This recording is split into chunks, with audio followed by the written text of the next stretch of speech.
Gave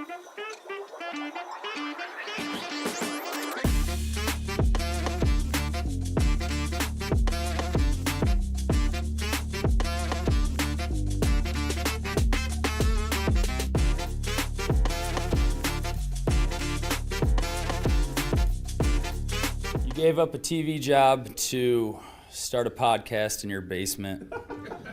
If that doesn't scream midlife crisis, I don't know what does. It was Championship Sunday here in Indianapolis. What's the mindset then coming in as a defending champion? I want to win.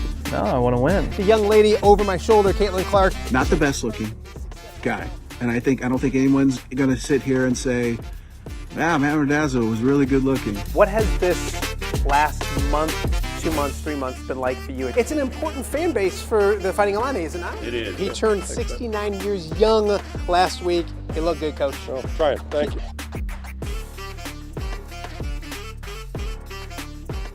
Welcome to Off the Air with Matt Randazzo here on a Wednesday in the Quad Cities. It is Wednesday, June 18th. It's funny, I put July 18th on my paper.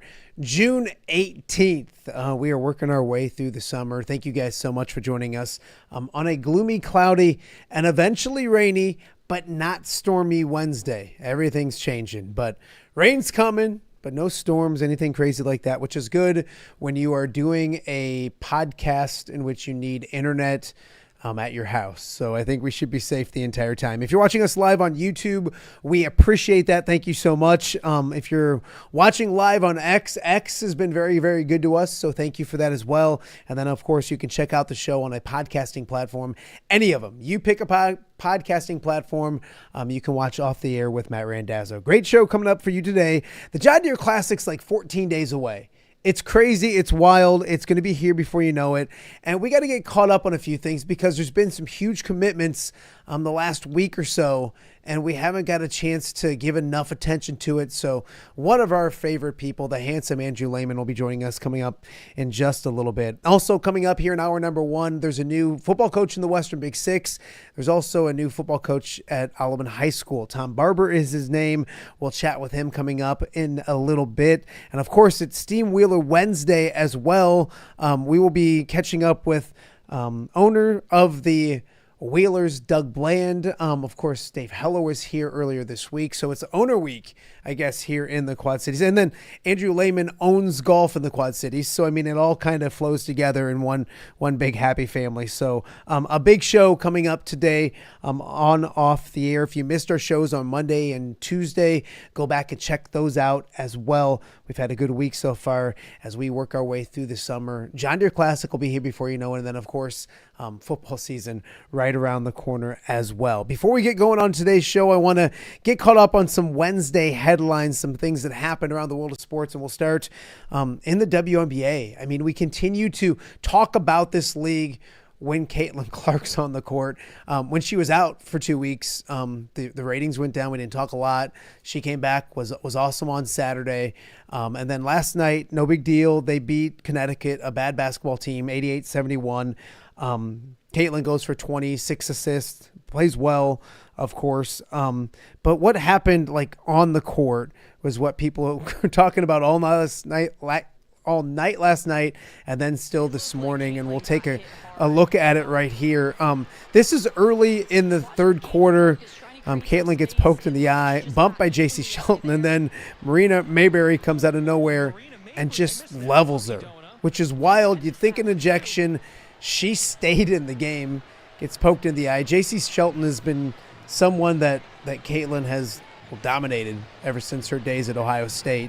And then that gets followed up by later in the game, fourth quarter, some more drama coming up here as Shelton gets a steal, and you can see Sophie Cunningham, good for her. Yeah, she's not playing the basketball. She doesn't care. That was a message, and that's a message that wouldn't have been sent last year. So good for Sophie Cunningham. She got ejected. 2 others got ejected. So the game had 3 ejections, 2 fights, a bunch of technical fouls, and a lot of people talking about the WNBA, which continues to be a good thing, something that is good for the league. And I still don't understand why this league continues to go kicking and screaming and dragging into a Caitlin Clark era when the league was struggling. The league was failing. And Caitlin Clark has brought eyes to it. And the beauty thing is, it's not just Caitlin Clark and nothing. She's brought eyes to the sport, to the league, and which in turn made superstars and names out of a lot of other players. I mean, it's a good product. I enjoy watching it. I watch it when it's just not the fever, and not just because I like to gamble, but it's a really good product. So it boggles my mind why they continue to go kicking and screaming, embrace the heck out of it. She's a generational talent. She's what everybody's talking about. But you know what? It's great drama. It's great TV. It's great theater. And I had a lot of people talking last night. One other point, Sophie Cunningham reminded me of the Bill Lambier days. I mean, it literally reminded me of, you messed with my teammate, so I'm going to mess with you. I thought it was great. She has, endeared herself to Fever fans everywhere. So a lot of drama when it comes to the WNBA. One other quick thing to talk about, Brewers and Cubs are playing. Brewers are really good. They're in second place. The Cubs, of course, in first place. And if you haven't noticed, and I know people have, Pete Crow Armstrong is an absolute star. This is just the 8th inning last night. 4-3 game, two good baseball teams. And how about taking away a one-out double? Great diving catch by PCA. And then you flip to the bottom of the 8th inning, and he steps up and gives him a whole bunch of insurance. A 475-foot bomb. My kids love PCA. He's a superstar. He's one of the best players in all of baseball. So if you're a baseball fan and you haven't realized it, he's as good as they get. And the Cubs, really good as well. So that division is going to be really interesting with the Brewers, Cardinals eventually playing good baseball here and there, and then the Cubs as well. And then one high school note. Pleasant Valley gets a sweep yesterday against Davenport North, two really good teams, so they stay unbeaten. And I want to point out that it's the OTA rub continues to be a thing. Coach Derek Steckline was on yesterday. They go get a huge sweep. So I don't want to take all the credit because I usually leave all the credit that I give to people to this guy. Our first guest, Andrew Lehman, joins us right now. Hi, handsome. How you been? Hey, what's going on, Matt? It's what, 2 weeks from Classic Week? I guess you could say it's 2 weeks. That would take us to the day that we open the gates, but it's officially a week and a half because our countdown goes to Monday morning. That's when tournament week officially kicks off. I love it. I want to talk to you about this field because I think through other things I was doing, not that it snuck up on me, but some huge names, some names that haven't been in the Quad Cities for quite some time are on their way to the John Deere Classic. I want to start with a Max Homa. To get a guy like that, somebody at the Quad Cities, a lot of fans in the world of golf know that's a big name. To get a Max Homa, what was that like for the John Deere Classic for yourself? And obviously something that people are going to be excited about here coming up in about 10 days. No, I think you're exactly right. When you go out and talk to guys, you go out and recruit, you're ultimately selling the Quad Cities first and foremost, the golf course, everything that our event does for the community, everything that John Deere as a title sponsor does for this event. And to get Max back here, it's been a number of years since he's been here. And let's not forget, a year ago, he was a top 10 player in the world. And there's been a ton of buzz about Max, some of the other guys that we've announced that are in our field. And I don't think we're done yet. I think we've got some hopefully exciting news here in the last week and a half as we close out the field. We've got 9 days left before the field is finalized. It's finalized next Friday at 5 p.m. And we're still working hard over here to make this hopefully the best John Deere Classic field we've ever had. You mentioned Max Homa, and yeah, I mean, obviously struggled a little bit this year, but one of the best golfers in the world when he's playing the way he can play. Ricky Fowler is another guy. Andrew, I can remember when he was a young Ricky Fowler roaming around here and the buzz that he brought. He still brings that buzz. To get a guy like Ricky Fowler, and I think that, and you can maybe talk more about it, it probably is a little bit to do with that effect of where we are at in the schedule. and where the calendar sits and people needing to do things to get to where they need to be. But whatever it may be, Ricky Fowler back in the Quad Cities is something I know you guys are smiling about. And there's golf fans in the Quad Cities that have told me they're pretty excited about it as well. Yeah, I mean, it's kind of the same deal as getting Max here. I mean, Ricky hasn't been here since 2010 when he was an exemption. That's 15 years ago, and he's still a young guy, right? I mean, but he's a guy that, golf fans in general are gravitated to. Young golf fans are still gravitated to Ricky. I mean, both of those guys bring that cool factor.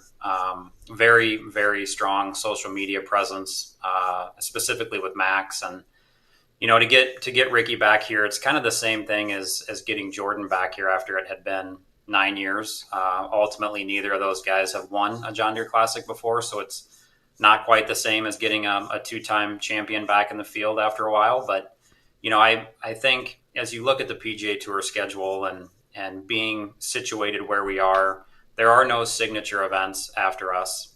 The Open Championship takes place 2 weeks after us. And, with these changes coming down the pipeline for the PGA Tour and its membership in 2026, ultimately remaining in the top 100 of the FedEx Cup standings is going to, play a big part in a lot of guys' decisions. And,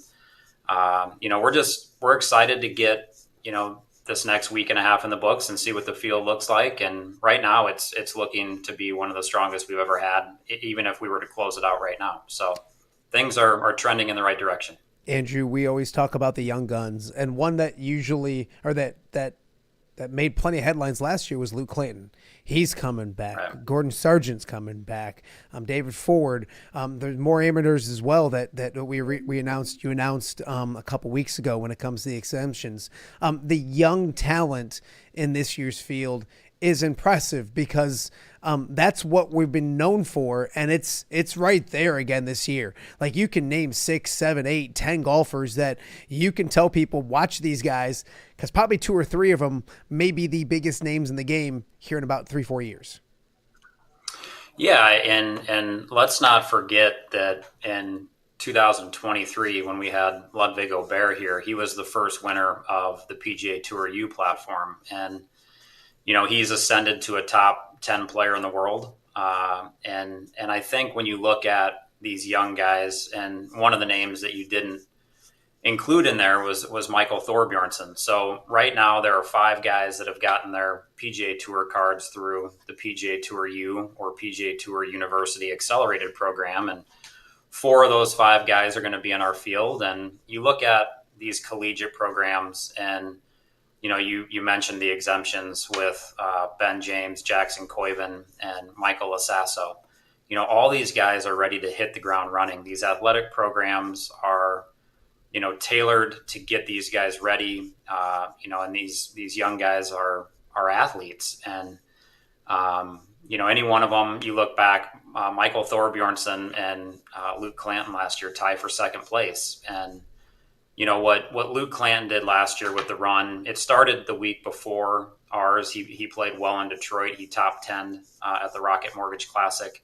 Comes here, gets a T2 in the Quad Cities, and then ultimately continues to take professional starts and play well enough to get his card through that program. And those guys, it's going to be fun. I'd be shocked if you don't see one or more of those guys in contention as we turn the page to the weekend here in a couple of weeks. But they're just all quality players. And what's even better than that is they're all quality individuals, great young men that we look forward to having hopefully a long-term relationship with. Andrew Lehman joining us right now and Off the Air with Matt Randazzo. You look at this past weekend, obviously a lot of people watching golf with the U.S. Open. Hopefully dads were able to hang out on Sunday and watch a little golf. And obviously a great putt by J.J. Spawn. And he's a guy that was at the John Deere Classic last year and in contention heading into Sunday.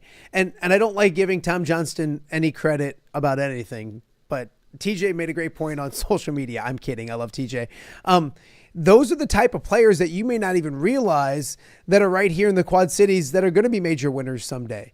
Kind of talk about that because, yeah, we're gonna not cherry pick, but talk about certain names and big names and young stars. But it's super cliche, but everybody coming is really, really good. And it's a matter of if and when they become some of the biggest names in golf.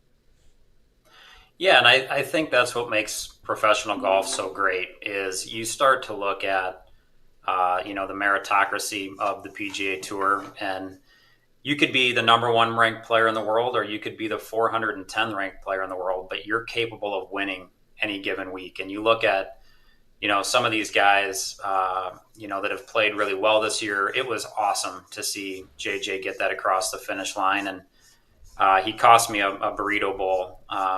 We didn't think we'd have anybody under par, and he buries a 67-footer for birdie on the 18th hole. But, it's just great. And, we're giving away lab putters this year as part of our Pro-Am gifting experience, and he wins the U.S. Open with a lab putter. So very cool and happy for him. And you look at, the stories that came out after JJ wins the U.S. Open. He's up at 3 a.m. going to CVS because his daughter is up throwing up. And all the things that, probably wasn't sleeping anyway, right? You got the Sunday of the U.S. Open looming over you. And it was fun to watch that thing come down the stretch.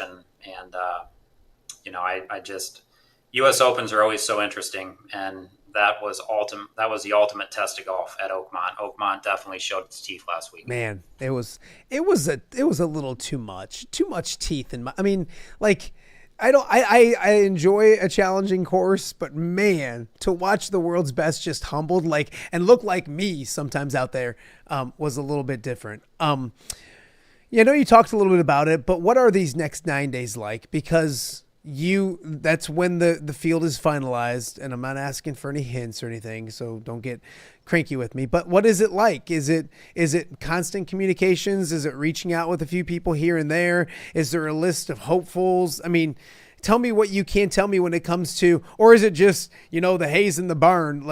You've done what your guys' job is. Let's see what happens in the next couple days. Man, I wish it was that. You do all this planning all year, and it's amazing how many changes happen in the last 4, 3, 2 weeks as you lead up to tournament week. So, we're rocking and rolling this week. It's our volunteers are picking up their uniforms down at the Byron Arena. We've got our volunteer party next week. The build is happening. We've got all of our concert partners in town today for a site visit.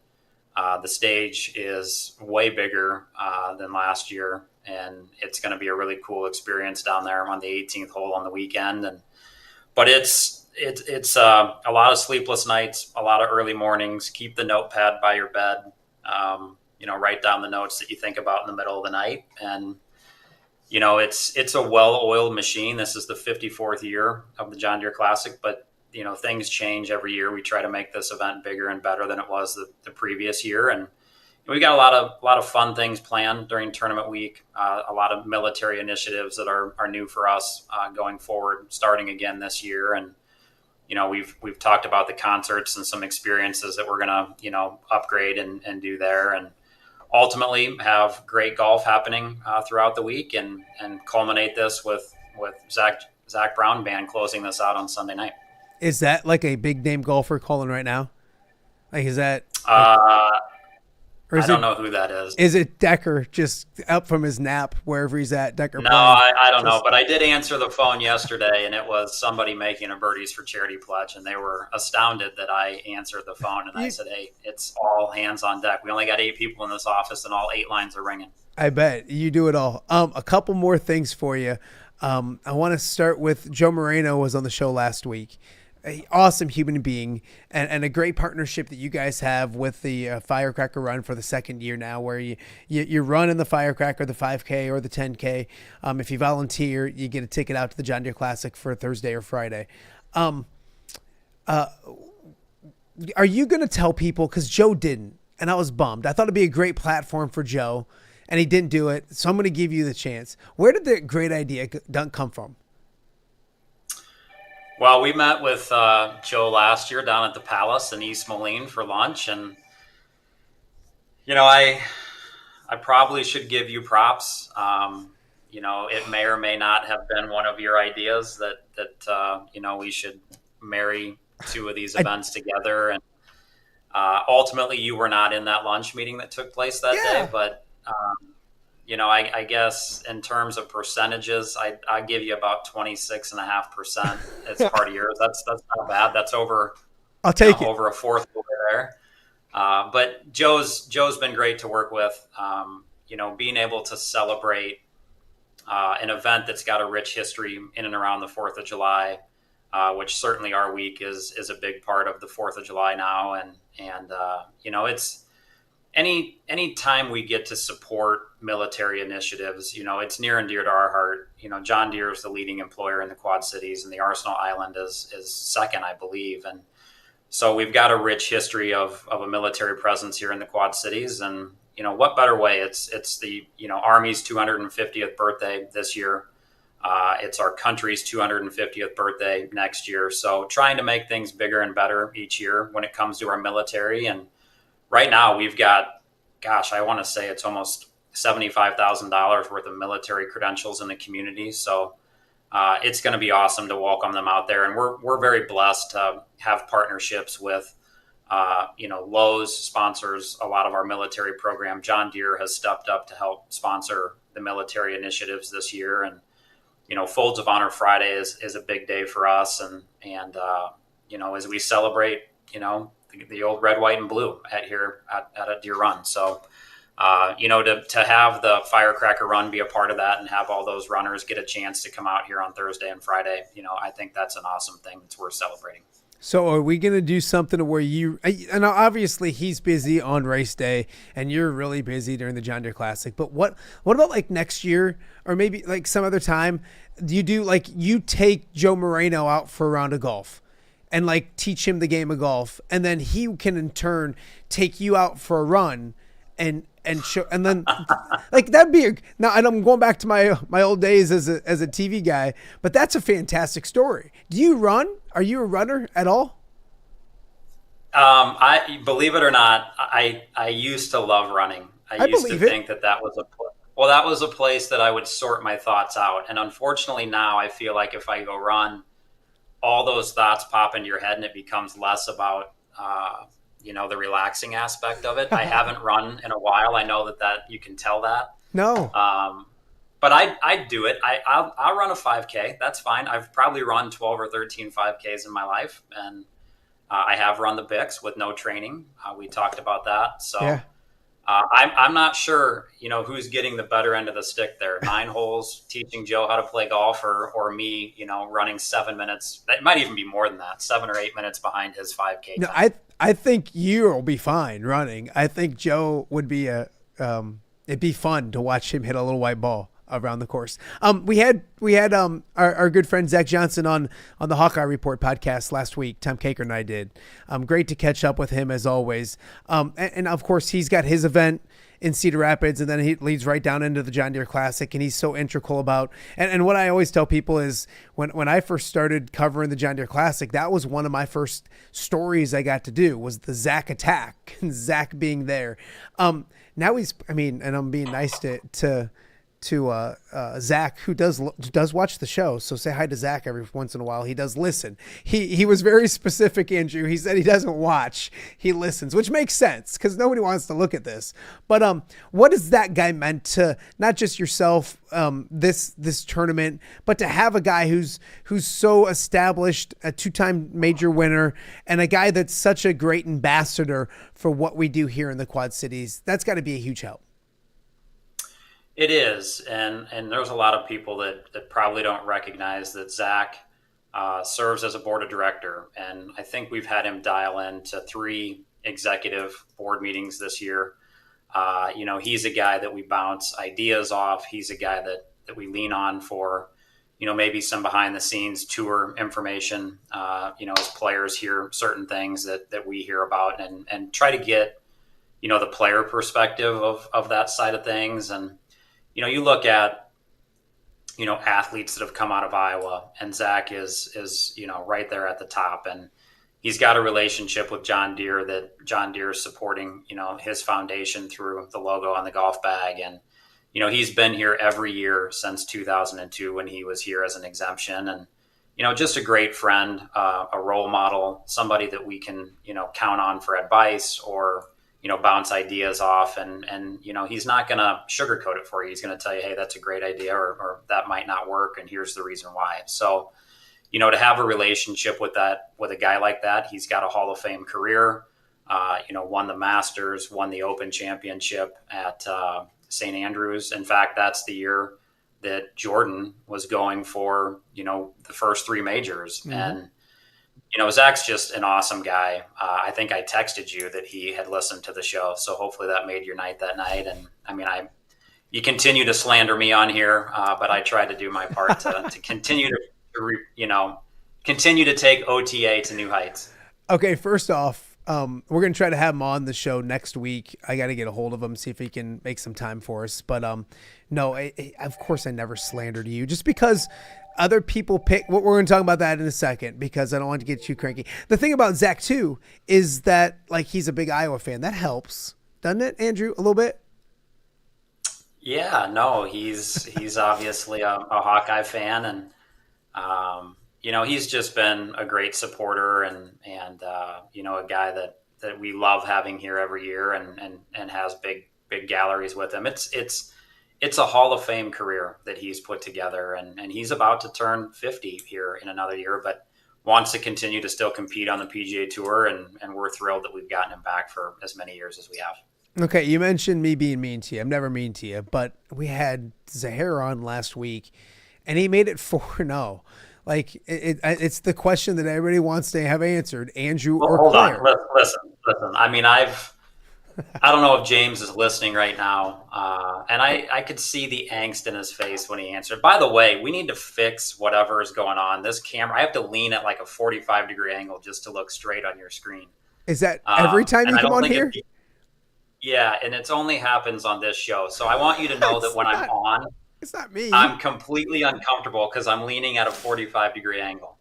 However, I had to watch a different meteorology report that night just because I knew James wasn't my guy that day. But it's been great. My attorneys are drafting cease and desist papers for you to, ultimately end this. It's not even a debate at this point. It's really kind of more of an ass kicking. So I'm just trying to find somebody. I want one person. Like, if I had your lovely wife on, would she say like Andrew, or would she even be like, wow, Claire's really good? No, she'd probably remember back to 2006 when Claire gave me a job. And probably pick Claire too. So I don't know if there's many people in this world. If I just propose like, hey, to my wife, like, hey, your husband or this person, I think she'd take like everybody else but me. But that's just because I'm an idiot and she has to put up with me all the time. No, we're gonna find somebody for you. And yeah, James, it is nice because everyone is torn. I think it's just like, you wait like 3 years from now, 4 years from now, they're gonna be like, Claire, who's that guy? Hey, he's a good golfer. Andrew, I don't want to like float his boat too much, and maybe I just got him on a good day, but we golfed at media day together. He's good. Yeah, he's playing well. He's got the time to keep the game sharp, and it's funny you asked that, because I would pick Claire too. And no, stop it, dude. No, you wouldn't. Hold on. Obviously, you learned in school, or if you're running for office, right? You always vote for yourself. But here's my shameless plug for Claire. And I'm not in this position today without Claire. This tournament isn't where it is today without Claire. And when he took over in 2002, the John Deere Classic ascended to new heights under his 20-year leadership, and was an unbelievable boss to me for 16 years, and continues to be somebody that I trust when, we talk about things. And he and I were texting this morning, and, his badge doesn't have the access that he had last year. So we did him a little dirty.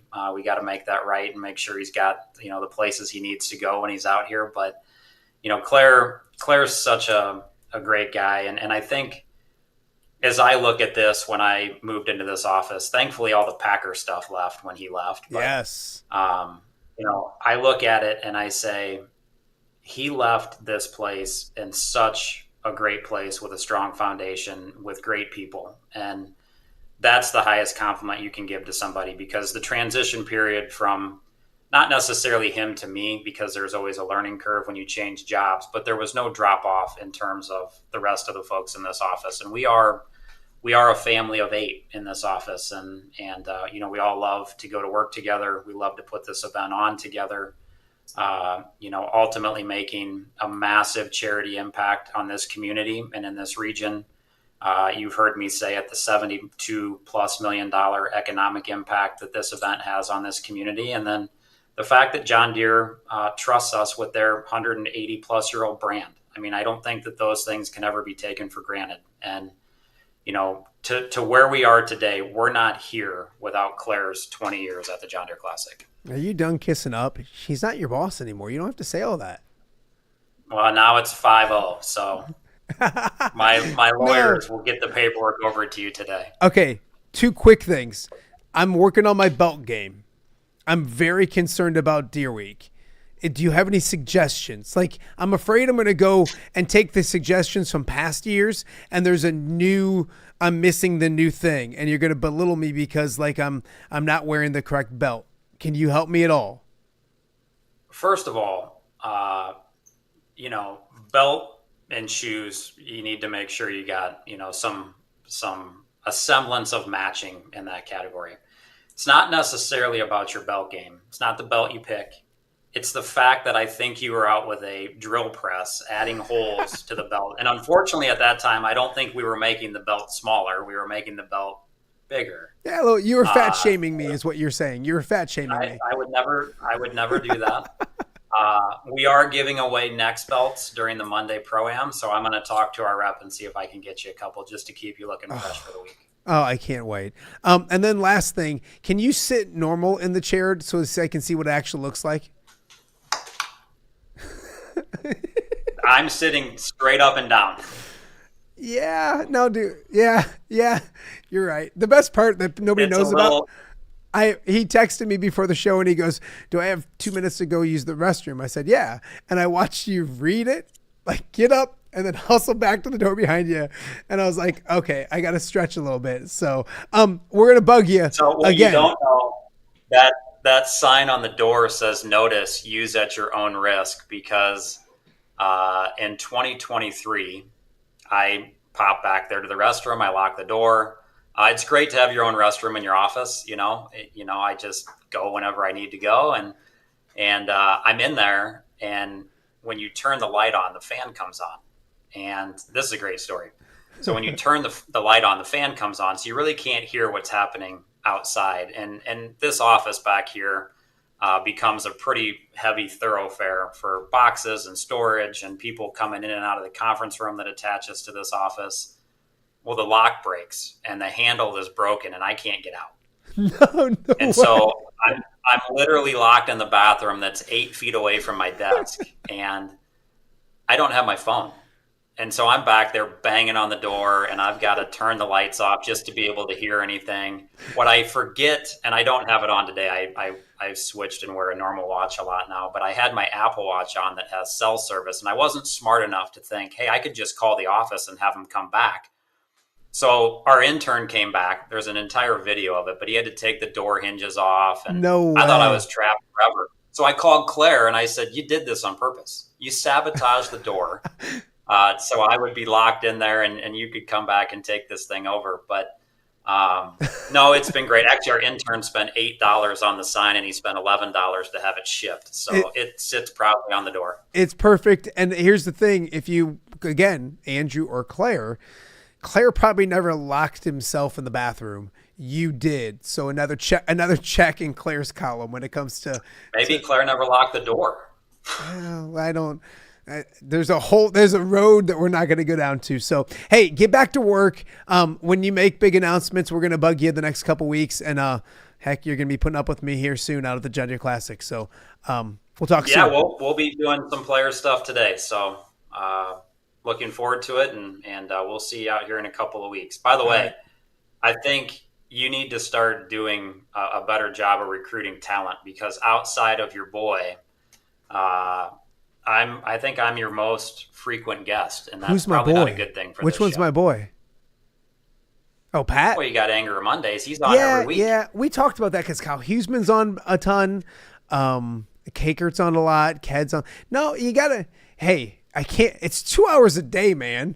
Like I can't have somebody new every single day. Like you gotta. Hey, plus, it's John Deere Classic week. Can I just say two more things from the top of your show? Maybe go on. I mean, are you kidding me that PCA comes up and hits the first pitch after making that catch off the scoreboard? How good is he? I probably shouldn't be doing this because it's too close to tournament, but it's our 17-year wedding anniversary on Saturday, and we're going to take the kids over and get to Wrigley. Oh, that's Out awesome. of the game on Saturday. So, but how about the fact that more people are talking about the WNBA Commissioner's Cup game than we are the NBA Finals? It's crazy. And thank God for Sophie. Thank God for Sophie Cunningham. Somebody needed to step up. And I mean, it's not just one team, one player. It's literally happening night in and night out. Yeah. And it was awesome to see. She became the second most popular player in the WNBA yesterday because of the fact that she did that. It's been great. And that's the thing is, I don't know what you did last night, but I had to run around with kids. And so I wasn't, and I watch the WNBA a ton. I do like to gamble on it, but, I was getting blown up, my phone. And then I was talking, Caker called and I was like, hey, what are you doing? He's like, oh man, this Fever game is crazy. And then I get another text. That's what people are talking about. Embrace it. Embrace it because she's putting eyes on a sport. And you know it too, Andrew. You go up to watch women's basketball at Iowa all the time. You're a fan of the sport. It's a good sport. Like it's a really entertaining product. And all she's doing is bringing more eyeballs to it. I don't know. I don't get it. I don't understand it. But, it's fascinating TV, isn't it? It is fascinating TV. And hey, let's not forget that, we've got, 6.5 game lead over the Brew Crew as of today? Yeah. Yeah. Let's put them down 8.5 after this 3-game set. It's going to be a good summer. It's going to be a good summer starting at the 4th. It's starting at the 4th of July and then maybe a World Series, then a Lions Super Bowl. Let's go. Right. Anyways, on that note, I'm sorry, your internet connection kind of cut out there. I didn't hear that. All right, pal. Get back to work. We'll talk to you soon. Thanks, buddy. That is Andrew Lehman, the tournament director out of the John Deere Classic. It is going to be here before you know it. I cannot wait. My favorite week of the year, bar none. So anyways, we got a lot more to get to. Coming up after the break, we're going to introduce you to and chat with the brand new football coach at Alleman High School, Tom Barber. That and much more right after this on Off the Air with Matt Randazzo. All right, be honest. Are you craving Hungry Hobo again? You know, that fresh sliced meat piled high on those amazing sandwiches, hot off the grill chicken and steak with all those delicious toppings, the biggest and best selection of baked potatoes, or simply some waffle fries dipped in cheese. Well, now that Quad City favorite is even easier to get. Download the Hungry Hobo app today. Order ahead, skip the line, and earn rewards all at the same time. There's Double Points Monday and exclusive specials as well. With 12 locations in the Quad City area, it's Hungry Hobo. Now even easier to find, but still hard to resist. Rafferty Funeral Home, dedicated to serving families in the Quad Cities since 2007. Hi, welcome. Here, come on in. An experienced staff plans each service to reflect the unique life and legacy of your loved one.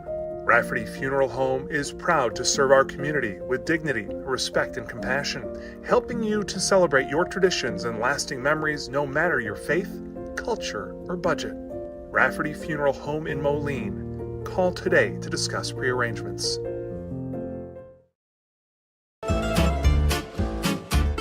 When it comes to quality, convenient pizza, Godfather's Pizza in Silvis has you covered. Featuring a beautiful dine-in area, delivery, and a carry-out window. Godfather's Pizza is that pizza you grew up with, not a convenience store. You see, at Godfather's Pizza, the dough is made fresh daily. That mozzarella cheese is shredded fresh and never frozen. And those toppings are abundantly piled high, each and every time. Locally owned and operated since 2010, Godfathers is a huge supporter of local athletes right here in the Quad Cities. So come on by and check them out at 1211 Avenue of the Cities in Silvis. Order online at godfathers.com and reunite with that same delicious pizza you grew up with. Hey, Quad Cities, you looking for a night of action, unity, and appreciation? We've got something special for you. Saturday night, June 28th, join the Quad City Steamwheelers for Military Night as they take on the Massachusetts Pirates. We're honoring our heroes. All active duty and former military get in free. It's football, community, and a chance to show gratitude. Bring your family and friends for a night to remember. Get your tickets now at steamwheelersfootball.com/tickets. Let's stand together and cheer together. The PGA Tour swings into the Quad Cities again this summer, and you don't want to miss it. The John Deere Classic brings golf, music, magic, and more to TPC Deer Run, July 2nd through the 6th. Wednesday, July 2nd is Youth Day, and ages 15 and under are free all week, making it perfect for the whole family. Stick around after the golf on the weekend for the concerts on the Course Series, featuring country superstar Dierks Bentley on Saturday, and Grammy Award-winning Zach Brown Band on Sunday. Come for the golf, stay for the party. Visit JohnDeereClassic.com to get your tickets before they sell out. Welcome back to Off the Air with Matt Randazzo here on a Wednesday in the Quad Cities. It's been a fun Wednesday so far. As you saw, the John Deere Classic right around the corner. Just wrapped things up with the tournament director himself, Andrew Lehman. A great field so far. And as he mentioned, they're still working on it. So I would expect maybe an announcement or two, hopefully in the next 9 days, to make a good field already better when it comes to the John Deere Classic coming up very soon here in the Quad Cities.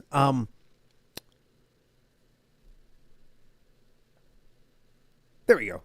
I had to figure something out. We're good. There's a brand new football coach in the Western Big Six and at Alleman High School. It's been an interesting spring, for Alleman High School. The Pioneers getting back to varsity football this year, something everybody's really excited about. Numbers are up at the school in general. Numbers are up in the freshman class as well, which is really exciting. So, they're going to get back at it varsity football-wise, but they did have a coaching opening late in the game, and that has now been filled as Alleman has found a brand-new head coach. And joining me now, the new head coach of the Alleman football program, Tom Barber. To hear that, Coach, for the first time, not the first time, but has it sunk in at all that you're now the head football coach in the Western Big Six at Alleman High School? I was actually just telling Mark, I said, it still feels like a dream I'm going to wake up from. It's exciting, and they know I'm excited. I'm excited about this whole thing, and yeah, it still hasn't fully sunk in yet, just because I haven't gotten onto the field with the kids and doing the actual football stuff. But it's super exciting. No, absolutely. So take me through your May. Like, obviously, you're not expecting to change anything big at that time of year.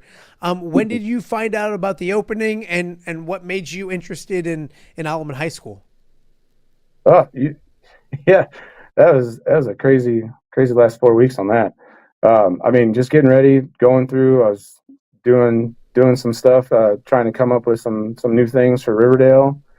Trying to just kind of expand the offense a little bit, but keep it within our philosophy and our offensive scheme.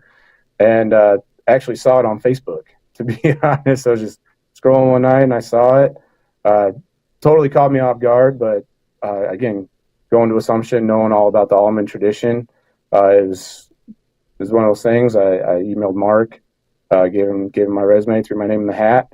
Then did one interview, did a second interview, and then kind of waited a little bit. Anxiety got me a little bit, and they finally called and had the final meeting with the administration and offered me the job, and I accepted right there, and I couldn't be more excited about it. No, absolutely.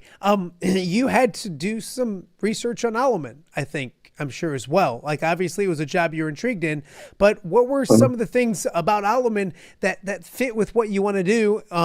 Because it wasn't just Alleman wanting Coach Barber, but you wanted to have to go there as well, too.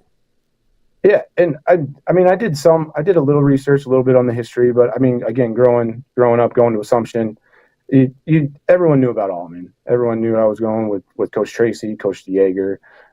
So knowing the success that they had, and wanting to be that guy to help lead them back and get back to that, or try to get back to that.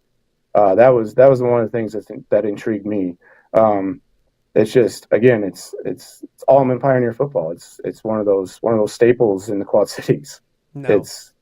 It's the other Catholic school. When I was going to Assumption, we always wanted to play Alleman. We just couldn't. Yeah. No, absolutely. When you look at it too, obviously it's a different situation because it's a school that didn't have varsity football and now is returning back to it. But that's a situation you've been involved in. Kind of talk about that, because at Riverdale High School, that's something you went through that has to maybe help a little bit, or at least you kind of know what the process is when it comes to reintroducing the school back to varsity football. Yeah.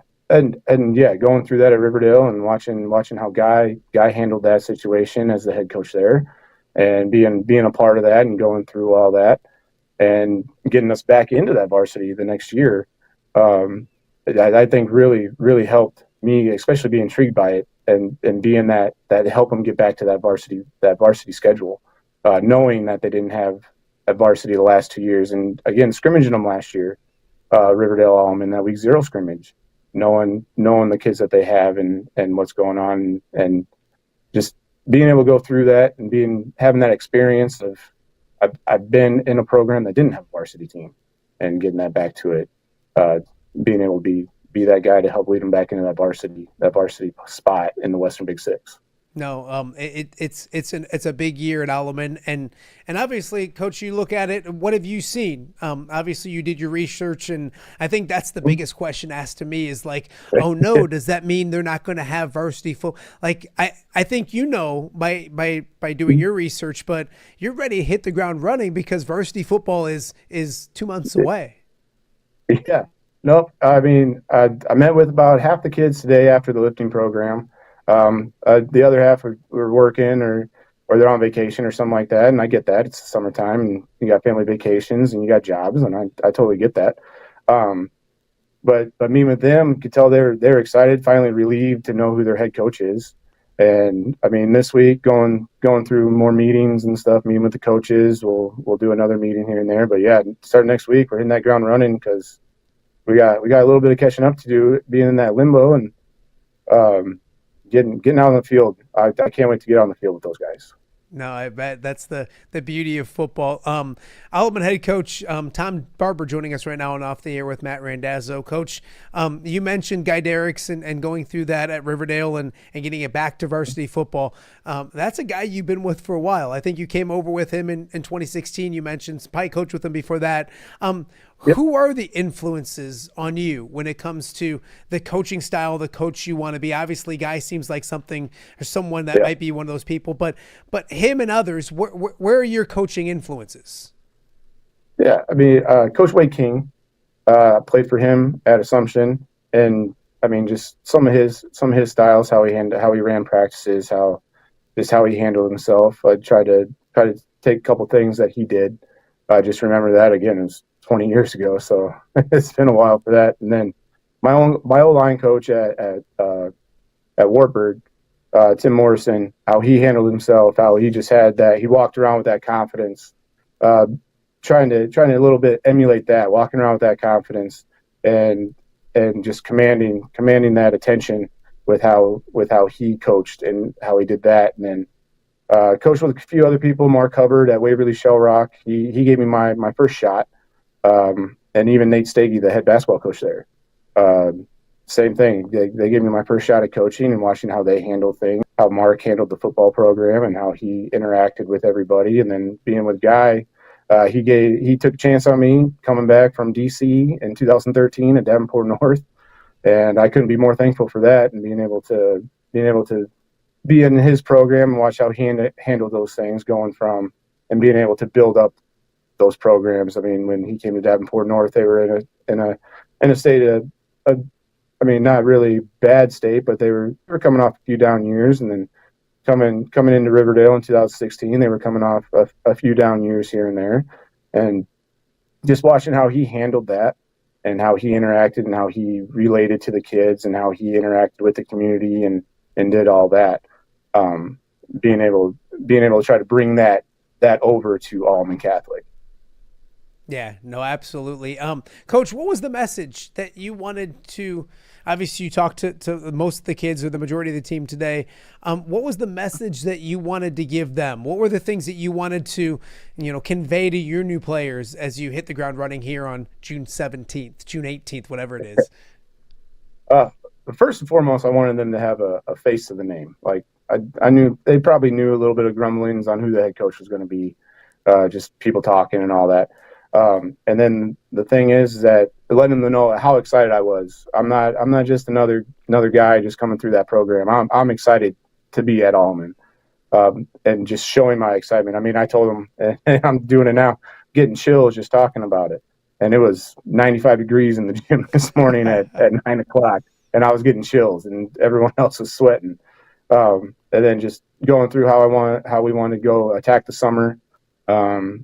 And then what we're gonna do and go on there. That way, once we get to that first official practice, we'll be able to be ready to go.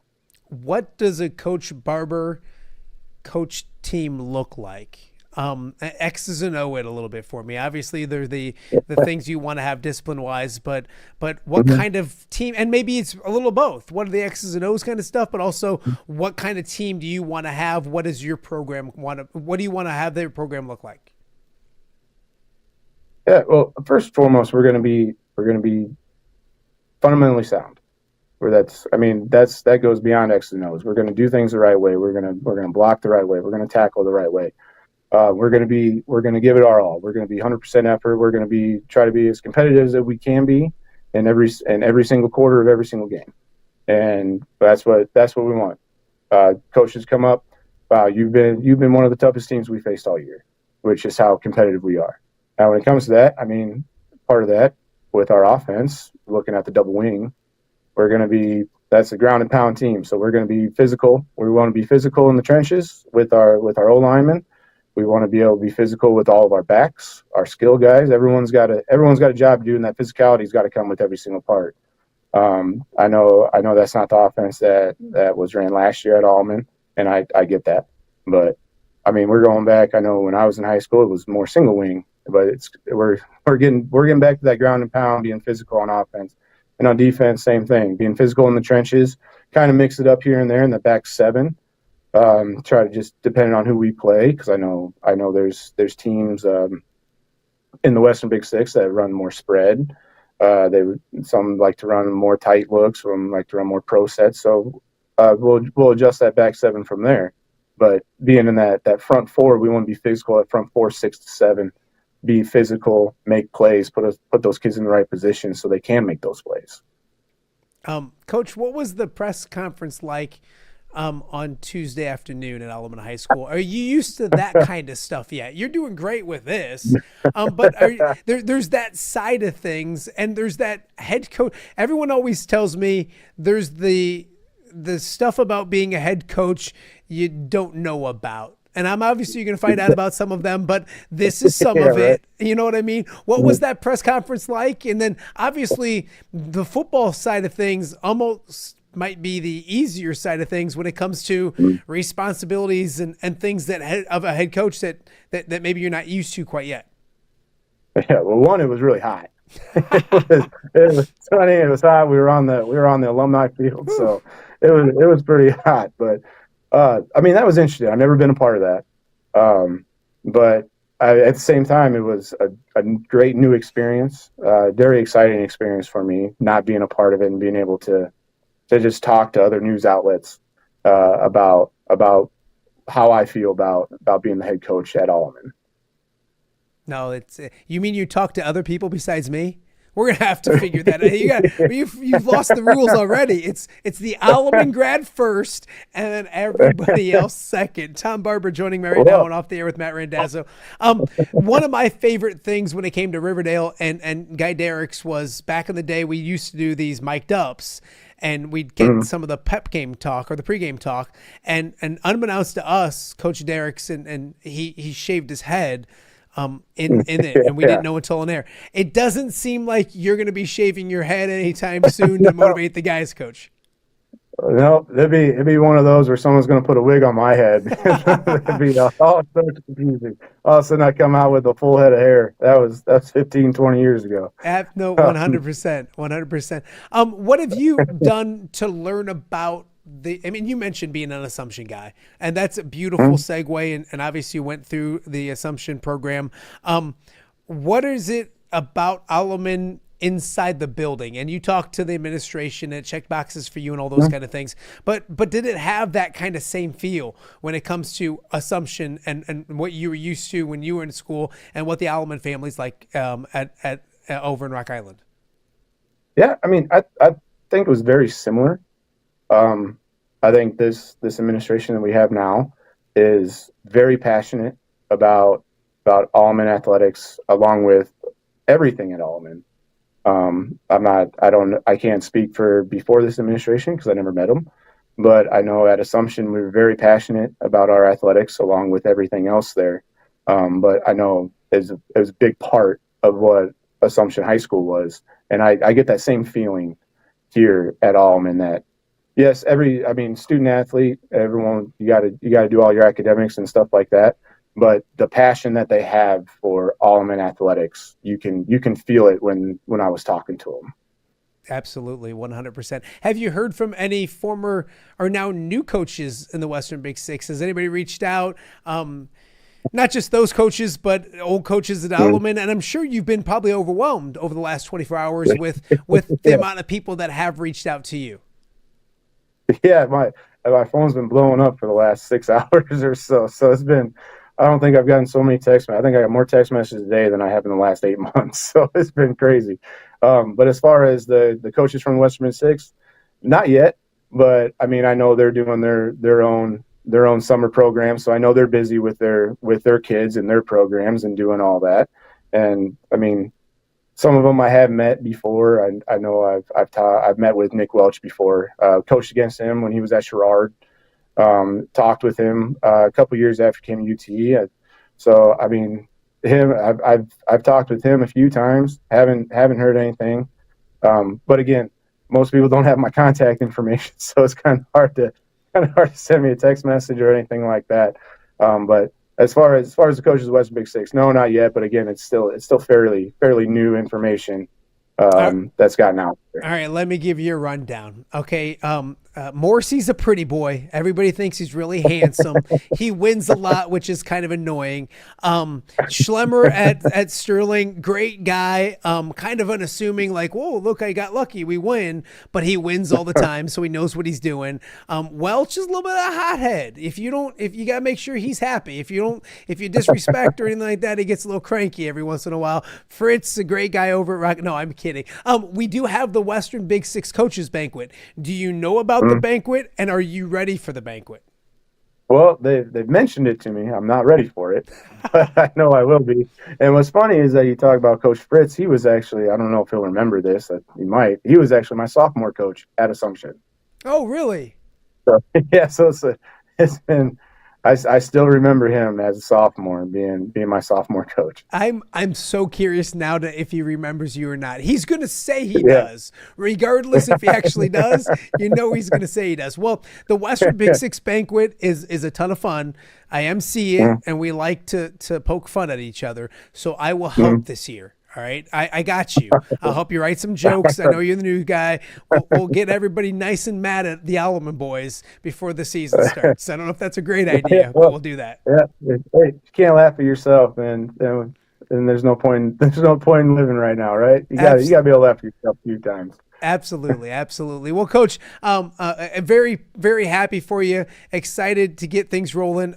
In full disclosure, you see the Alleman helmet on the set. You need anything, let me know. I got your back, all those kind of things. Get to work, because guess what? Like, the first game's, 2 months away, 8 weeks away, something like that? Yeah, I think it's 10 weeks. You're 10 wasting. Weeks. And what's funny is that we still have our week 0 scrimmage against Riverdale too. So we'll be up at Riverdale for the week 0 scrimmage. That'll be fun. Are you excited for that, or what will that be like? Yeah, I'm excited about it. I mean, I've been on talking with Guy for the last few weeks about everything that's happening. So, yeah, we already knew this was on the docket. The Alleman Riverdale scrimmage week 0, and it's up at Riverdale this year. Last year it was at Augie, so it's going to be up at Riverdale. So that's gonna be an exciting time. I think I might have more nerves for that than I will for that first weekend. Tell Guy Loser shaves his head again. There you go. You're set either way. I won't have to worry. I'll probably already be shaved off. So see, all right. There you go. You don't have to worry one way or another. Well, Coach, I appreciate you. Best of luck. If you need anything, obviously let me know. And I got to be unbiased for a second. Go Pioneers. There you go. Go Pioneers. Great day to be Alleman. All right. I appreciate you. That is Tom Barber, the head coach, the new head coach of the Alleman football program. It's been a crazy spring at the university, at Alleman High School. So we'll see if Coach Barber can hit the ground running. I know the kids and the school extremely excited to get back to varsity football. So after throwing a little bit of a wrench, I know they're excited to see a face and a new head coach and get rolling here coming up this fall. So, well, we got more to get to. You're watching Off the Air on a Wednesday right here in the Quad Cities. All right, be honest. Are you craving Hungry Hobo again? You know, that fresh sliced meat piled high on those amazing sandwiches, hot off the grill chicken and steak, with all those delicious toppings, the biggest and best selection of baked potatoes, or simply some waffle fries dipped in cheese. Well, now that Quad City favorite is even easier to get. Download the Hungry Hobo app today. Order ahead, skip the line, and earn rewards all at the same time. There's Double Points Monday and exclusive specials as well. With 12 locations in the Quad City area, it's Hungry Hobo. Now even easier to find, but still hard to resist. Rafferty Funeral Home, dedicated to serving families in the Quad Cities since 2007. Hi, welcome. Here, come on in. An experienced staff plans each service to reflect the unique life and legacy of your loved one. Rafferty Funeral Home is proud to serve our community with dignity, respect, and compassion, helping you to celebrate your traditions and lasting memories no matter your faith, culture, or budget. Rafferty Funeral Home in Moline. Call today to discuss prearrangements.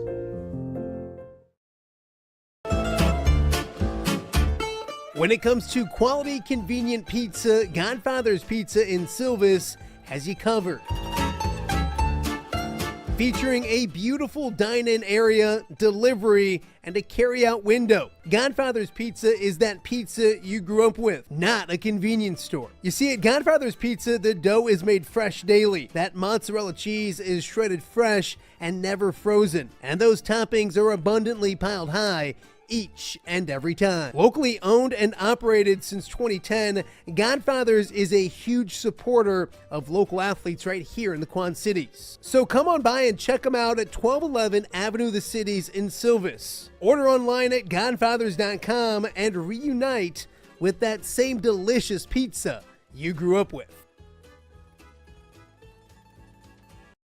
Hey, Quad Cities, you looking for a night of action, unity, and appreciation? We've got something special for you. Saturday night, June 28th, join the Quad City Steamwheelers for Military Night as they take on the Massachusetts Pirates. We're honoring our heroes. All active duty and former military get in free. It's football, community, and a chance to show gratitude. Bring your family and friends for a night to remember. Get your tickets now at steamwheelersfootball.com/tickets. Let's stand together and cheer together. Welcome back to Off the Air with Matt Randazzo. As you can see, the Wheelers will be back home on June 28th. Of course, they took care of business at home over the weekend with a big victory over Fishers, 45-28. So it's time for our Steamwheeler Wednesday, brought to you by XUSD. And always exciting to talk to the players and coaches. But this whole thing got started with an individual and a young man that has been really, really good to me. One of the owners of the Quad Cities River Bandits, joining us from all the way down, I believe, we can find out, all the way down to the great state of Texas. Doug Bland joins us right now. Doug, how are you? That's the Steamwheelers, not the River Band. Is that? What I'm, you know what I was doing? You own everything, Doug. What I was doing was I was changing your name as I was talking because I had the wrong name underneath you from our last guest. So I was multitasking, and that tends to cause many problems for me. How are you, young man? Good to see you. Good, my friend. Thanks. It's like full circle here after 11 games, huh? We kind of got all started off big back in March, so it's just been a snowball effect since then. Yeah, I want to talk to you about that because you were excited when you came by the house, and rightfully so. And I think you're excited about every year. I get that, and I expect that. But there was something different about your demeanor that day. Like I felt like you were genuinely excited about what was going on with this franchise and this team. I don't want to say you're right and give you all the credit, but it has been warranted. What did you know then that we are all finding out now? Because this is one of the best teams in the entire IFL. Yeah, so essentially it's all down to synergy, and it's about kids that are they're here for all the right reasons. They want to come to play football, and they weren't worried about, me, and it was all about the team and we got one goal and one mission, and that's to get to Tucson, Arizona in August to play for the national championship game. So, we all have a goal and objective. And like I said, I've always tell everybody, I got 10 fingers with 0 rings. So, that's the whole reason we do this is to, try to be the national champion of your sport. And, we're on a heck of a path right now to potentially pull this off. So, we've won more games in a regular season since I've owned the team. I mean, we're sitting at 9 wins already. It's we're sitting in a good position. Coach Ross and the whole entire staff, Destiny, and our trainers, and they just done an amazing job so far finding the right kids and bringing these right guys into this community. And like I said, the team dinner that I had the night before we came out to do the first podcast at your house there, it was different. You have that feeling when you talk to everybody and you see everybody, and that they're there for the right reasons. No, you can see it too. Before we talk about this past weekend and then what's to come, I want to go all the way back because they were 6-0, and Doug, that there's always excitement around the Quad Cities, and I always tell people if you don't think the Quad Cities and the home fans make a difference here, watch some of the road games. Go to YouTube, I watch all the games, and there's good environments. I'm not saying that, but it's just different down at that place. But the buzz was overly exciting. A 6-0 start, and the media, the fans, they had this buzz. Talk about that 6-0 start, because to get off to that start kind of and not even play their best football, Doug. They were winning and not even playing like the best they could play. You had to see something pretty exciting with that 6-0 start. Yeah, I think we got a really good mix of some key vets, some guys with some experience that know what it takes to win ball games, and especially in tight situations, So, and I think last year we may not have had that. We had 2 rookie quarterbacks we brought into training camp. Now we brought in DeQuan Neal, who is a former MVP of the league, and he knows what you got to do.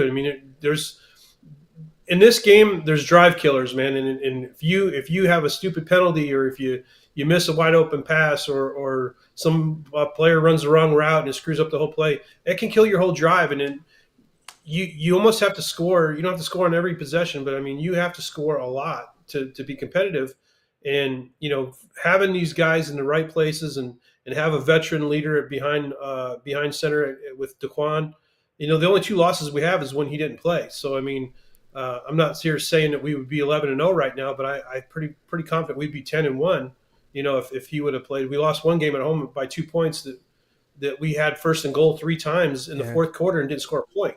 So knowing if DeQuan was playing that day, that we would have got at least across one of those 3 times, and scored a point. So it's having those key guys and having a leadership and being disciplined and making sure we don't kill a good drive by some stupid stuff that we're doing on the field, and that seemed to what happened a lot last year. And like you said, we haven't played our best ball. I mean, offensively, we can do a hell of a lot better, but our defense, man, has been playing lights out.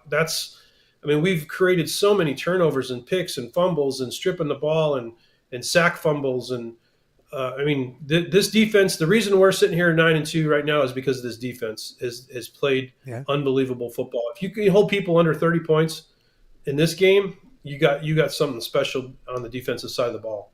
Doug, I know you didn't say it or couldn't say that they'd be 11-0. I will. That's how good DeQuan Neal is. I can say it. You're the owner. You can't. But but you know what? And trust me, I know Coach Ross and those guys hate losing. Nobody likes to lose. But I don't think that 2-game losing streak was a bad thing by any stretch of the imagination. There were injuries they were dealing with, and they got through those, which maybe got them out of the way. Hopefully, you know what I mean. Get them done now and not have to worry about them later.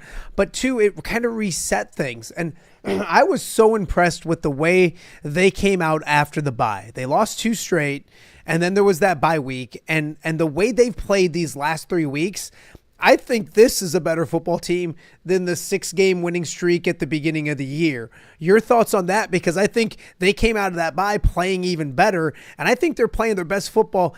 There's probably more there, but I think they're playing better now than they did to start the season. Your thoughts? Defensively, 100%. Yeah, the defense has just gotten more and more solid. In offensively, I think after that bye, we were a little rusty. I'm not going to lie. We missed some things that we normally don't miss. And having your starting quarterback out for a month, when you think about it, we had two games and then a bye week. So really, it was a month that he had from the last time he played a full game. So, Quan he's a pro. Once he gets back in the swing of things, he's good to go. And he's shown it the last couple games here. If we put something all together with the offense that we know we can play and the defense that we're currently playing, there's not a team that we cannot beat. I can assure you of that. And if you look at the schedule, man, it favors us immensely. Yeah. We go to Jacksonville this weekend. We get this W on the road in Jacksonville, which is going to be a challenging game. I'm not going to say it's not. They have a really loud environment down there. They have a great fan base, and they're 7-4, so they're no slouch. But we come out of there with a W. Our longest trip is to Des Moines. We've got three home games and a bye week and a trip to Des Moines. There's other teams that have to go to Arizona. They have to go to Boston. They have to go to Jacksonville. The last four games is set up for us to really secure that home field advantage and be the number 1 seed going into the playoffs. Yeah, you look at it, and there's that road game this weekend. You're right; it's a challenging game down in Jacksonville. But you get through this one, and you don't leave the state of Iowa. You don't leave this area for the rest of the year, and 3 out of the last 4 at home, and then hopefully it keeps going on at home and all those kind of things. We've talked about it, and every guy that's come in here or I've had on this show has talked about wanting to bring this community playoff football home games again. What would that mean? And you know what it's like for a week 7 game or whatever, and it's crazy and wild. And the beauty part is it's continuing to get bigger and bigger, Doug. They're open, that upper deck is getting bigger and bigger, and more seats are needed. I can see a scenario where you're looking at 9,000 fans in a playoff game, can't you? I'd love to see it, to be honest with you, Matt. There's, the summertime is hard to sell tickets in the Quad Cities. The earlier games of the season, we kill it because, everybody's cooped up. The weather's cold. There's nothing, you can't go to the river and go boating. There's family vacations aren't because kids are still in school. But once June hits, normally July kicks back off for us for pretty good ticket sales, but there's a little bit of a lull in the end of May and the 1st of June. But, if the fan base can get behind this and the hype that we've got coming into a home playoff game, I don't think we've had a home playoff game in the Quad Cities since 2002 or 2003. That's crazy. So, you're looking at 22 years since there's been a home playoff game in Quad Cities, which, I would love to have the fans just rally behind us in the community and all the media to really get the word out, because we probably won't, depending on how the next few games work out, we might know a week in advance before that we're going to host a home playoff game, which would be huge because that gives us a good, 14 days to promote the playoff game and, to find a marketing partner for it. And, but you can't go sell a sponsor and start selling tickets to a game you don't know exists yet. So, yeah, I hope that we can get that secured and get it locked in. At least we're a number 1 or number 2 seed going into the final week of the season, because that really helps us out a lot. Then we can really get a big push from like I said, a media standpoint and a ticket sales standpoint. Because if we can throw 7,000-8,000 people into Vibrant at ex-USD Field, I mean, I don't know how anybody's going to come in there and beat us with our fans in that loud of an environment. No, I completely agree. Doug Bland joining us right now on Off the Air with Matt Randazzo, owner of the Steamwheelers. I wasn't focused. I was trying to do other thing earlier, and I said I did have Dave Heller on earlier this week. So, but the Quad City Steamwheelers, obviously on Steamwheeler Wednesday. Coach, Coach Doug, your coach is beat up a little bit. Did you tell him he's not young anymore? Am I going to have to be the person that tells him he can't just hop in and do the things he used to do? That's an old man injury, isn't it? It is, but hey, I've had that exact same injury before. Oh. So, and it was about his age when I had it. So, us athletes, as former athletes, we just don't know when enough is enough. Yeah. Our mind tells us something, and our body is telling us something completely different. So. Yes.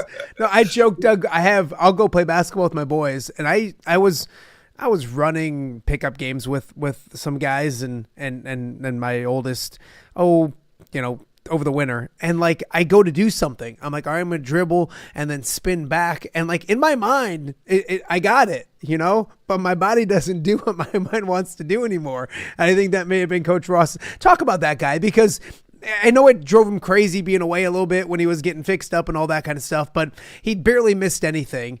And he is such a passionate guy, and you don't see that very often when it comes to a coach and a community and a franchise. What is it, year 8? I mean, he's the face of the franchise when it comes to being a coach, 7, 8, whatever it is.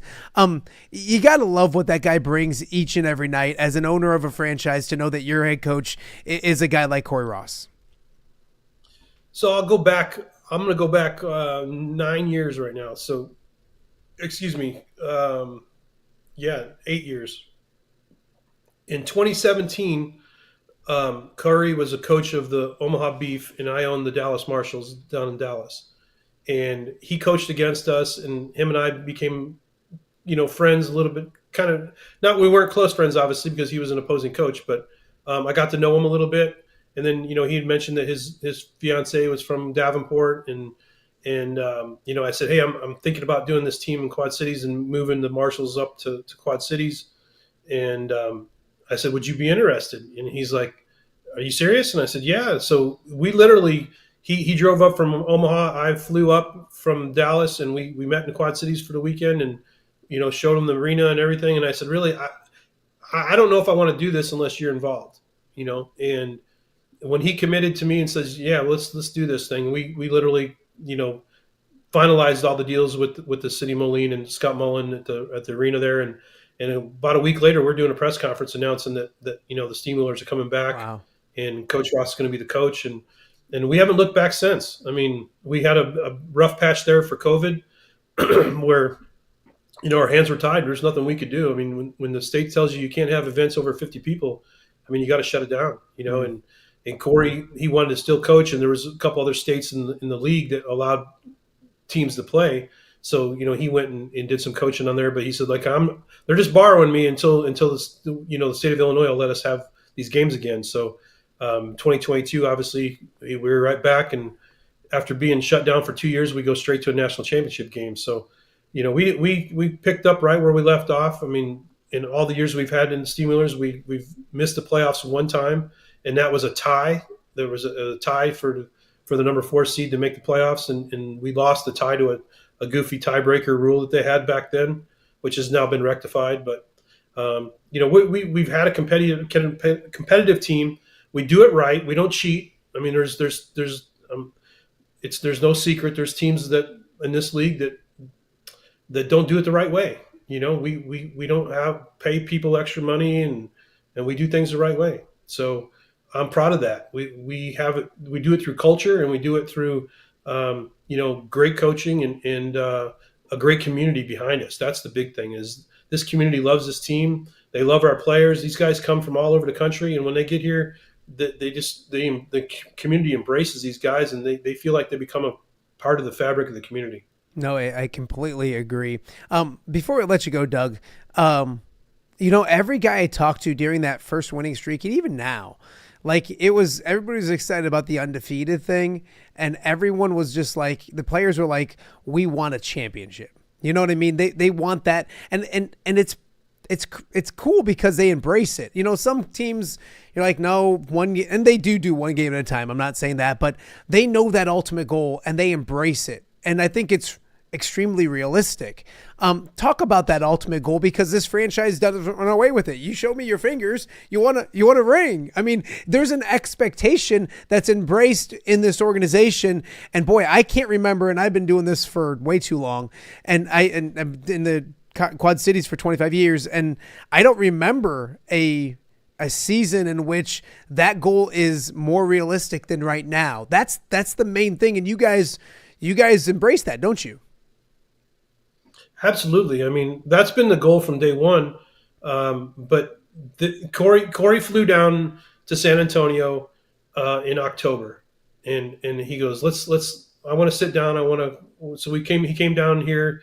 We went and played a round of golf, and we just talked about our goals. And I said, look, let's put one year of just nothing but 100% effort to making this thing a championship run. I mean, we know the kind of mistakes we made this year. I was talking, about the 2024 season. We know what kind of mistakes we made. Let's hunker down and let's figure out a way to get all the pieces we need in place to make a run to try to win this championship, because that's his ultimate goal. Corey knows a lot of NFL people. I mean, if he wanted to go get a job as a running backs coach for an NFL team, or a quality control guy of an NFL team, he could do that tomorrow.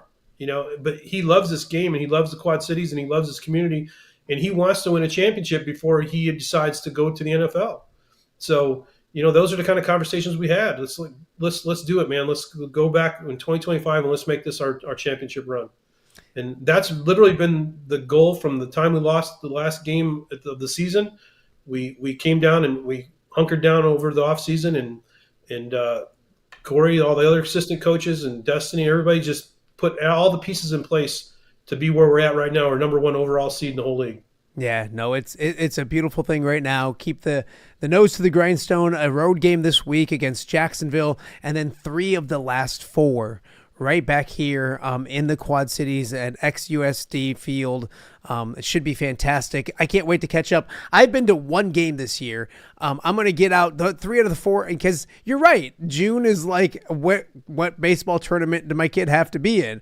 But things slow down in July, which is nice. So I'm gonna hook up with you when we get up there, see you in person, and when you get up to the next game and all that kind of stuff. And we'll talk real soon. Hopefully we can get a ring on that finger. And hey, Doug, I joked with a lot of the players. I'll ask you, I don't want to take a lot of credit, but since we started doing this thing, wins are coming. Like, we were 6-0. I don't want to take full credit, but I feel like I got some OTA positive mojo kind of going your way. No, maybe.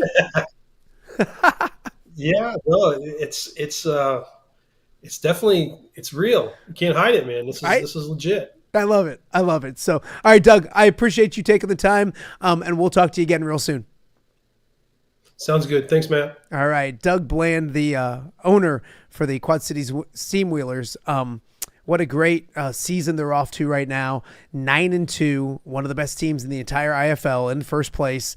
Road game this past weekend, or coming up weekend, down to Jacksonville, and then 3 of the next 4 starting on June 28th, right back here in the Quad Cities, and then we'll just keep stacking after that and having some home playoff games and all that good stuff as well. So once again, awesome to have Doug Bland on Off the Air with Matt Randazzo with us, and we got a lot more to get to. You're watching OTA here on a Wednesday in the Quad Cities. We got a lot more to get to right after the break. Hello, Dan Pearson here of FCA.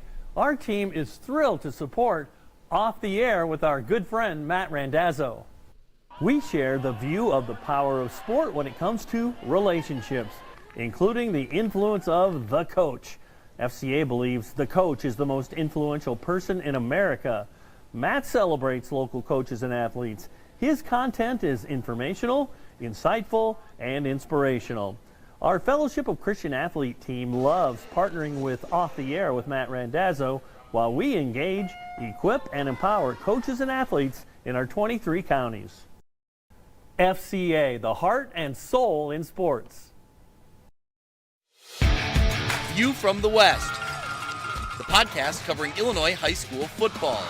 It's going to be a hard-hitting game. It's going to be great football. Weekly analysis and reaction from around the western side of the state of Illinois. This is the game we had circled when the year started. Follow along on YouTube and subscribe wherever you listen to podcasts. It's big-time football out there tonight, and I know we can play big-time football. View from the West. We got you covered.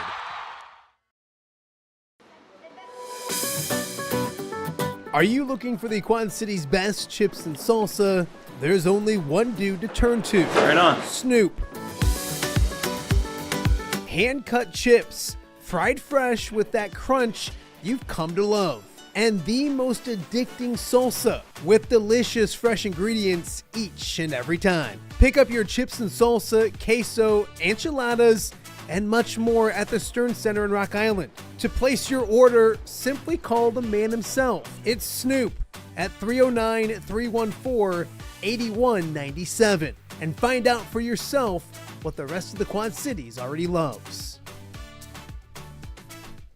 Welcome back to Off the Air with Matt Randazzo here on a rainy Wednesday in the Quad Cities. Up here in my loft, and it was okay to start the show, and now can't see out my window because of some raindrops. So it could be a wet afternoon here in the Quad Cities, but according to everything I've been reading, for at least the immediate Quad Cities, it doesn't sound like it's going to be anything too severe or anything like that. And plus, if it rains all day and your kids play a lot of baseball, maybe it's an easier evening, if that makes any sense. Maybe a few cancellations and an easier night at home. We'll see. So I want to thank you guys for watching today's show. I want to thank my guests as well. Andrew Lehman with the John Deere Classic joining us to talk about what's already a really good field, and it'll probably get a little bit better as we go in the next 9 days before the field has to be official and solid and done. So we'll catch up with Andrew throughout the next week or two as we get ready for the John Deere Classic coming up before you know it. Cannot wait for one of the best weeks of the year right here in the Quad Cities. Also, we talked to new Alleman football coach Tom Barber. An intriguing situation, an interesting situation to be named the head coach on June 17th, 10 weeks away from the first game, but the Alleman Pioneers, the Alleman football program, back to varsity football this year. I have no doubt in my mind that Coach Barber and company will hit the ground running and get Alleman back out and going for varsity football. So great to chat with him. Go check that out if you missed that, if you're an Alleman guy like myself or a Western Big Six guy as well. Kind of see what's going on, because I know maybe everybody doesn't agree with this, but the Western Big Six is better when Alleman is in it and playing and all of those kind of things. And every school as well. So good to see them getting back up and going. And then, of course, Doug Bland from the Steamwheelers joining us. The Steamwheelers 9-2 on the season, and one of the best teams in the entire IFL. So, as we mentioned, road game this week at Jacksonville, and then back home for 3 of their last 4, and then hopefully just, home games until they go down to the championship. I think he said Tucson, Arizona, I think is where the championship game of the IFL season is this year as well. We'll have more to get to throughout the week here as well. If you missed the shows earlier in the week, go check those out. You can check out all the shows. We mentioned a few times talking to this person or that person. All the shows are on the YouTube channel, so go check that out. Great guests each and every day. But we have, we're hoping to get Shauna Green this week, waiting to hear back from the University of Illinois, but that is the hope, to have Clinton native and Illinois women's basketball coach on this week, either Thursday or Friday, if not next week for sure. Also looking to line up Zach Johnson sometime here soon as well to join us before the John Deere Classic gets off and going. And we usually have Pat Anger on Mondays. He was busy this Monday, super busy dude.